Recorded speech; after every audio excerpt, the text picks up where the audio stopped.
आदरणीय प्रधानमंत्री नरेंद्र मोदी जी, सादर नमस्कार। लगातार तीसरी बार प्रधानमंत्री बनने की बधाई। हम आपके करोड़ों समर्थकों में से एक हैं। मोदी जी, 4 जून को जब लोकसभा चुनाव के परिणाम आए तो हमें भी बहुत झटका लगा था। हम समझ रहे थे कि सरकार तो आपकी ही बन रही है, लेकिन मन की भावनाएं कुछ वैसी ही थीं जैसी वाजपेयी सरकार 1 वोट से गिरने और 2004 में मिली अप्रत्याशित हार हो। करोड़ों भारतीयों को ऐसा लगा मानो देश किसी गड्ढे में जाने से बाल बाल बचा है। धीरे धीरे उस सदमे से हम बाहर आ रहे हैं, इस आशा में कि जो गलतियां हुई वो सुधारी जाएंगी, इस विश्वास के साथ कि मोदी है तो सब ठीक हो जाएगा। और इसी भरोसे पर हम कुछ ऐसी बातें आपसे कहना चाहते हैं जो थोड़ी चुभने वाली हो सकती हैं।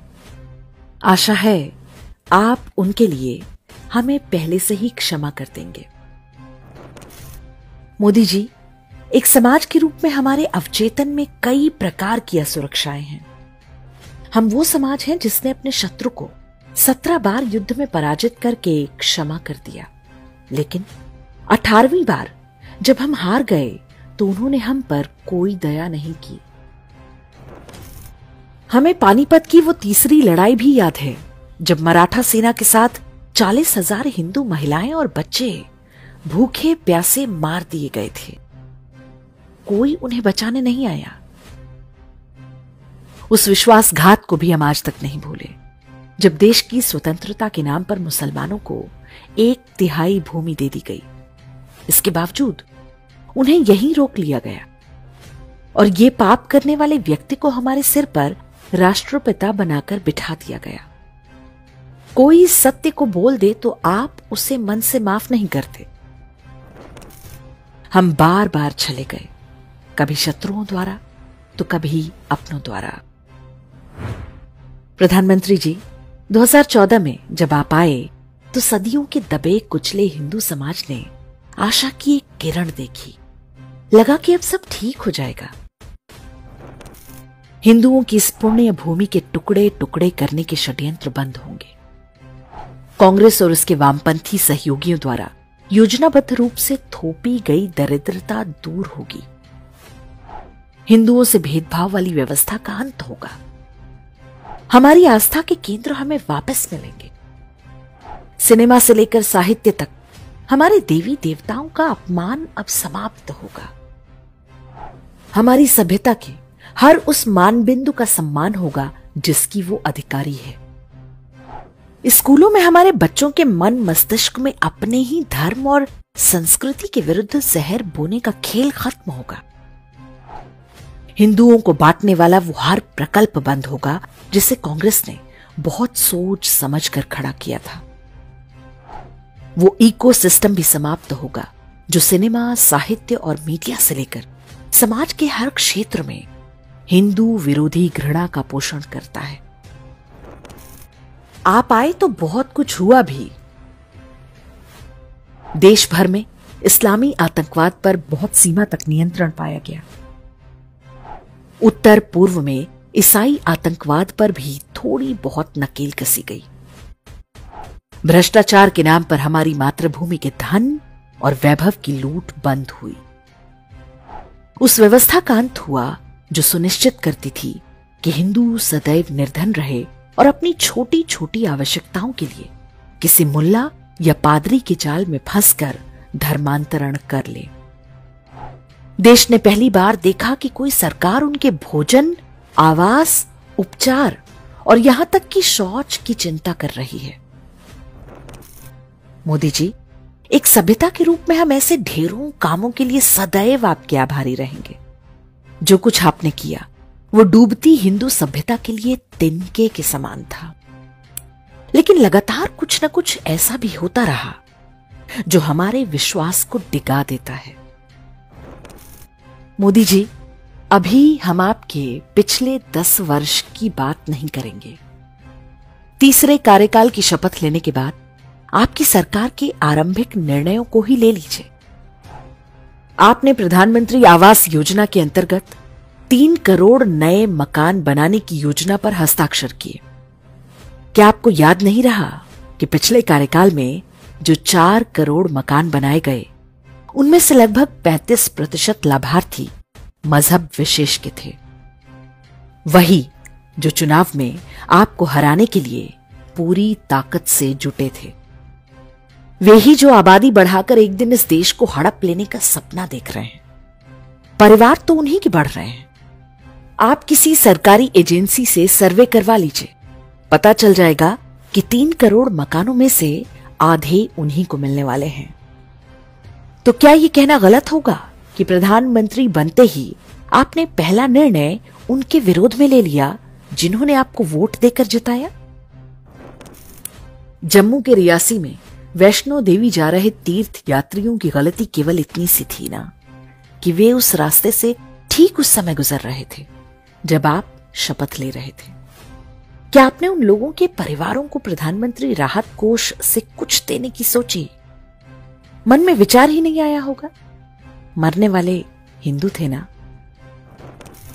लेकिन 3 दिन बाद कुवैत में एक प्राइवेट कंपनी में आग से कुछ भारतीयों की जान गई तो तत्काल उन्हें 2-2 लाख रुपए देने की घोषणा हो गई।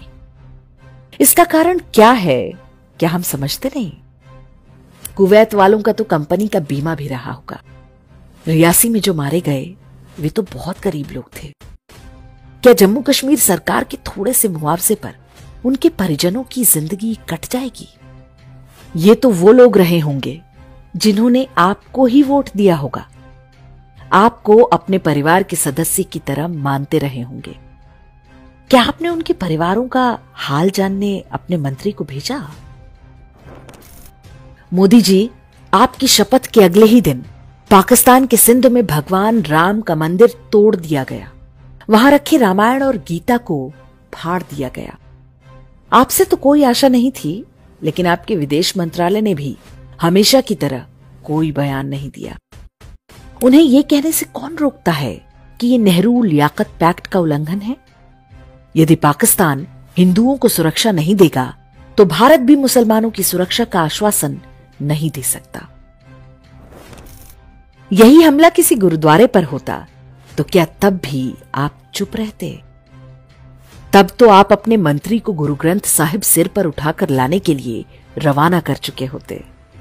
सिखों के लिए आपकी संवेदना से हमें कोई आपत्ति नहीं, लेकिन पाकिस्तान, बांग्लादेश या विश्व के किसी कोने में हिंदुओं पर हमला होता है तो वो संवेदना कहां चली जाती है? मोदी जी, आप देश का एजेंडा तय करने के लिए जाने जाते रहे हैं, लेकिन संविधान के मुद्दे पर कांग्रेसी दुष्प्रचार तंत्र ने आपको घुटनों पर ला दिया। पूरे चुनाव में आप सफाई देते रहे, उन्माद की सीमा तक पहुंच गए और कहने लगे कि डॉक्टर अंबेडकर भी संविधान को नहीं बदल सकते, किसी को संविधान को हाथ नहीं लगाने दूंगा, इत्यादि इत्यादि। डॉक्टर अंबेडकर के संविधान को बचाना ही है तो पहले उस 42वें संशोधन को रद्द कीजिए, जिसके माध्यम से इंदिरा गांधी ने संविधान की आत्मा को ही रौंद डाला था। आप संविधान में संशोधन नहीं करेंगे तो उन धाराओं को कैसे हटाएंगे जिनके कारण भारत में हिंदू दूसरे दर्जे का नागरिक बनकर रहने को विवश है? हम तो आशा लगाए बैठे थे कि आप आरटीई एक्ट हटाएंगे, जिसके कारण देश भर में हिंदुओं द्वारा संचालित हजारों स्कूल बंद हो चुके हैं। ये कानून हिंदुओं से कहता है कि या तो स्कूल बंद कर दो या धर्मांतरण कर लो। हम तो सोच रहे थे कि आप उस अनुच्छेद 25 को हटाएंगे, जिसके कारण धर्मांतरण हो रहे हैं और भारत को इस्लामी और ईसाई देश बनाने के सपने देखे जा रहे हैं। मोदी जी, अनुच्छेद 28 और 30 का क्या होगा, जो हिंदुओं को धार्मिक शिक्षा देने से रोकता है लेकिन मुसलमानों और ईसाइयों को छूट देता है? उल्टा आप तो एक हाथ में कुरान, दूसरे में कंप्यूटर टाइप बातें कहने लगे। क्या आपको पता है कि एनसीईआरटी की पुस्तकों में आज भी हिंदू विरोधी जहर हटा नहीं है? क्या हम समझ नहीं रहे कि वो आपकी प्राथमिकता है ही नहीं? उच्च शिक्षा पर आज भी पूरी तरह से वामपंथियों और इस्लामिस्टों का कब्जा है। आपको कोई ये बताने वाला नहीं है कि बिना वैचारिक स्पष्टता वाले चापलूस किस्म के लोगों को वाइस चांसलर बना देने से कुछ नहीं होगा। जिसे आपने बीएचयू का वीसी बनाया था, वो कैंपस में इफ्तार पार्टी और ताजिए का जुलूस निकलवाने लगा। जिन अयोग्य लोगों को आपने देश के सबसे बड़े पत्रकारिता संस्थान का प्रमुख बनाया, वे अपने पूरे कार्यकाल में वामपंथियों के आगे दुम दबाए घूमते रहे। आपने ऐसा कोई तंत्र विकसित ही नहीं किया जो अच्छे लोगों की पहचान करके उस इकोसिस्टम का निर्माण करे जो आपके विरोधियों के हर झूठे नैरेटिव को पहले ही परास्त कर दे। स्कूली शिक्षा से लेकर उच्च शिक्षा तक के क्षेत्र में आपकी सरकार की असफलता एक सभ्यता के रूप में हमें बहुत महंगी पड़ने वाली है। संभवतः आपको कोई अंतर भी नहीं पड़ता, अन्यथा धर्मेंद्र प्रधान जैसे अकर्मण्य व्यक्ति को दोबारा शिक्षा मंत्री नहीं बनाते। प्रधानमंत्री जी, सबको आशा थी कि आप आएंगे तो देश के हजारों मंदिरों पर सरकारी कब्जे का कानून खत्म होगा। हिंदुओं से भेदभाव की इस छोटी सी व्यवस्था को आप बदल नहीं सके, शायद बदलना भी नहीं चाहते। भारत में तेजी से बढ़ती मुस्लिम आबादी और हिंदुओं की घटती संख्या पर आपकी आर्थिक सलाहकार समिति की एक रिपोर्ट आई थी।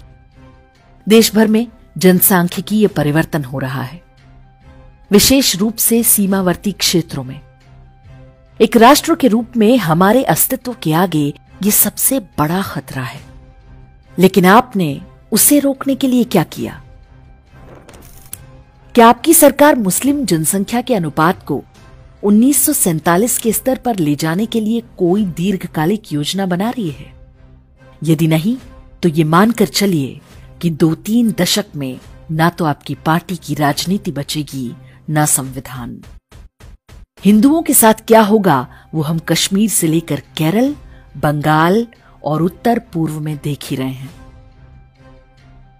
डेमोग्राफिक चेंज रोकने के लिए कुछ करना तो दूर, आपकी सरकार सेना से लेकर यूपीएससी तक में मजहबी समुदाय की एंट्री सुनिश्चित करवा रही है।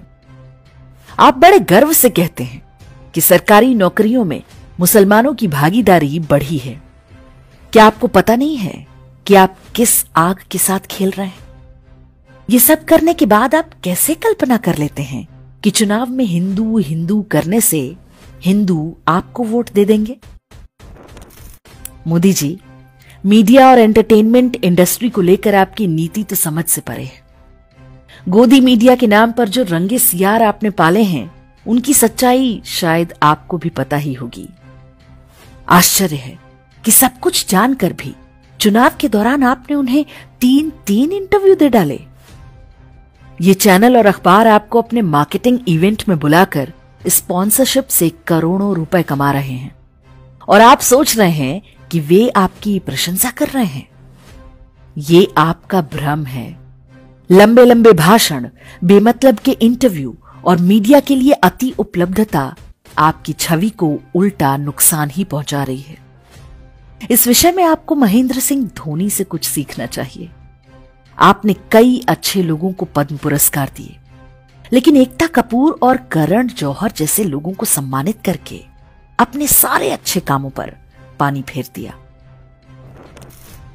मोदी जी, कम्युनिकेशन का हर छात्र जानता है कि अपने बारे में थर्ड पर्सन में बात करना अच्छा नहीं होता है। जब आप अपने भाषणों में मोदी ये कर रहा है, मोदी वो कर रहा है जैसी बातें बोल रहे थे, तब क्या आपके किसी सलाहकार या सचिव ने बताने का प्रयास नहीं किया कि ऐसा ना करें? ये पंक्ति अहंकार की निशानी मानी जाती है। भारत को विकसित राष्ट्र और आर्थिक शक्ति बनाने के आपके प्रयासों पर हमें कोई संदेह नहीं, लेकिन ऐसा लगता है कि हिंदुओं के मुद्दे पर आपके पास कोई व्यापक और दीर्घकालिक रणनीति नहीं है। क्या आपने कल्पना की है कि 4 जून को आपकी कुछ और सीटें कम आई होती और सत्ता कांग्रेस के हाथ में चली गई होती तो क्या होता? जो खजाना आपने इतनी मेहनत से भरा है, वो सब कुछ देखते ही देखते लुट जाता। वैसे ही जैसे पुराने समय में हमारे राजा धन धान्य से राजकोष को भरते थे और कोई विदेशी लुटेरा आकर सब कुछ लूट ले जाता था। 2004 से 2014 के बीच हमने ये होते हुए अपनी आंखों से देखा भी है। मोदी जी, कृपा करके कैमरे का मोह अब त्यागिए। पहली कैबिनेट बैठक का ये हाईटेक शूट विचित्र है। जिस कार्यालय में आप 10 साल से हैं, उसी में जाने पर रजनीकांत स्टाइल एंट्री हास्यास्पद है। ऐसी हरकतें अब रील बनाने वाले छपरी टाइप लड़के लड़कियों को शोभा देती है। इन सब से अब कोई इंप्रेस नहीं होता।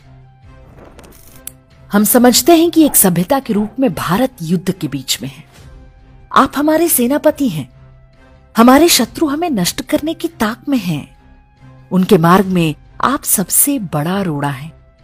ऐसे में आपका भटकाव और शत्रुबोध की कमी खतरनाक हो सकती है।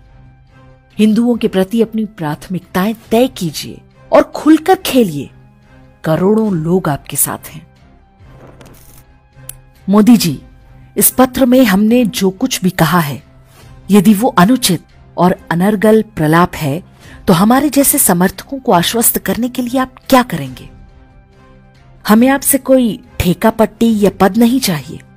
आप बस अपने कार्यों से हमारे आक्षेपों को गलत सिद्ध कर दें।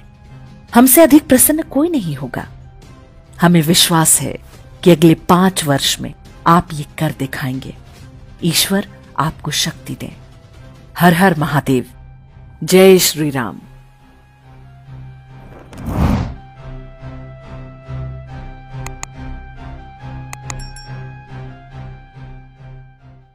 इंडेक्स ऑनलाइन के वीडियो समाज को समर्पित हैं।